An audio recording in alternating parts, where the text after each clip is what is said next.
Warner Bros. And Netflix helped bring this beautiful animated film to a Western audience, and we're going to talk about it today. Bubble. I've kind of been dragging my feet on keeping up with what's new in anime the last few years, and this one kind of blindsided me because I had no idea how far we've come. If there's one thing I'll say about modern anime, where majority of the TV series fall lackluster, it's the movies that you'll find have the most symptoms of scoliosis. In other words, the films are carrying this area in terms of quality. Anyway, the story drops you in this post-apocalyptic town where water has begun to sink most of its infrastructure. By the way, the town is also known as Tokyo. And here's what happened.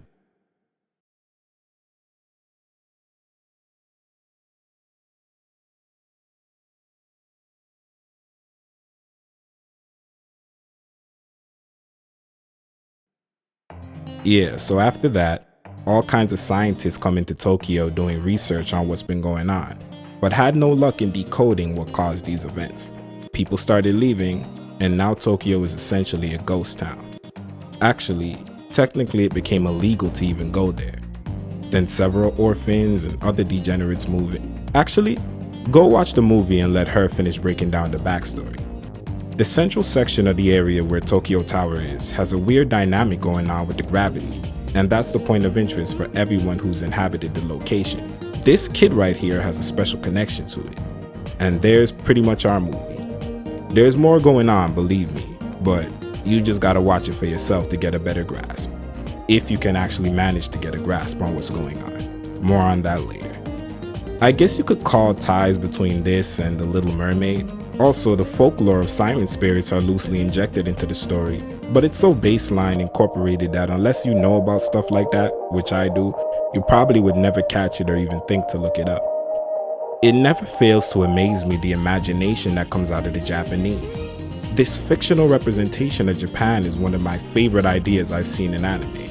And my entire time watching the movie, I had this irking urge to actually hop into the TV and explore over there. The design of the town after it's been destroyed is complemented by these obscure bubbles floating around the entire area. The mildew on the buildings themselves, the water. Even the smaller things taking place like eating or taming some chickens look incredible and almost feel real. Accompanied with all of this is arguably the funnest aspect of the movie, the parkour. If any of you guys watch parkour videos growing up or know anything about it, it's a very anxiety-engaging sport to watch, much less play. I wouldn't say it's either a major or minor focus throughout the film, but it supplies the adrenaline component most people, especially young males, are looking for that's usually delivered through fights, guns, or girls. It's a game of capture the flag using parkour to navigate the area, and it's honestly just a blast to witness. There's a bit of a battle going on between two different sides, but that don't really manifest its significance until maybe halfway into the film or so. Now, why wouldn't you want to watch this movie? Cutting straight to the chase, the plot is honestly distorted. You never really could pinpoint what the objective is, what this girl is really here for. I mean, yes, it is a love story at its root, but it takes almost an hour or more into the movie before you come to that conclusion. Aside from that, there's a lot of downtime that really could have been cut to make an hour 40-minute movie into maybe an hour movie. Another thing, I don't recall any other character except for this guy getting an elaborated story. And that's okay because technically the story revolves around him. But every other character gets pretty much the same screen time as he does. So that's a problem. But you know what? All that could be forgiven when you take a look at the fantastic art and animation here. I am just absolutely astonished at how far anime has come in the graphic department.